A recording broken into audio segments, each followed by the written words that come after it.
চারিদিকে ধসে পড়া ভবন, ধ্বংসস্তূপের নিচে চাপা পড়া মানুষের আর্তনাদ, কোথাও পড়ে আছে মৃতদেহ।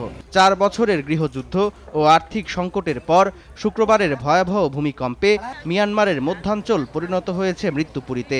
24 ঘন্টার বেশি সময় পেরিয়ে গেলেও এখনও শুরু হয়নি অধিকাংশ এলাকার উদ্ধার কাজ।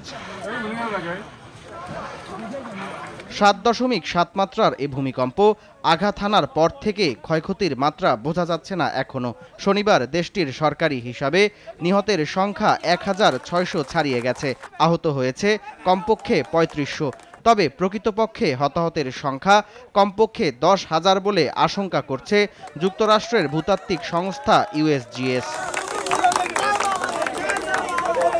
ভূমিকম্পে সবচেয়ে ক্ষতিগ্রস্ত দেশটির দ্বিতীয় বৃহত্তম শহর মান্দালয়ে ক্ষতিগ্রস্ত হয়েছে 1,500 অবকাঠামো। পুরোপুরি বিচ্ছিন্ন হয়ে গেছে সড়ক ও রেল যোগাযোগ।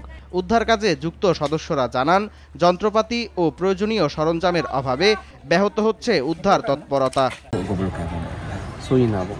আমাদের প্রায় খালি হাতেই কাজ করতে হচ্ছে। আমরা এখনো বাকিদের বের করার চেষ্টা করছি, তবে বড় মেশিনের দরকার। আটকে থাকা ব্যক্তিরা এখনো চিৎকার করছেন, আমরা তাদের কণ্ঠস্বর শুনতে পাচ্ছি, কিন্তু তারা ঠিক কোথায় আছেন তা বুঝতে পারছি না।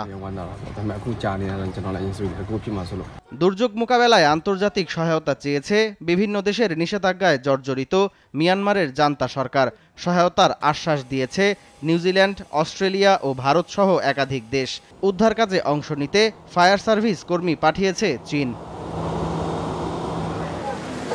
এদিকে ভূমিকম্পে ক্ষতিগ্রস্ত থাইল্যান্ডের রাজধানী ব্যাংককে উদ্ধার অভিযান চলছে পুরোদমে। ধসে পড়া 30 তলা ভবনের ধ্বংসস্তূপে এখনও 15 জন জীবিত আছে। ভূমিকম্পে দেশটিতে এখন পর্যন্ত নিহত হয়েছে কমপক্ষে 11 জন। সামদানি প্রত্যয়, RTV।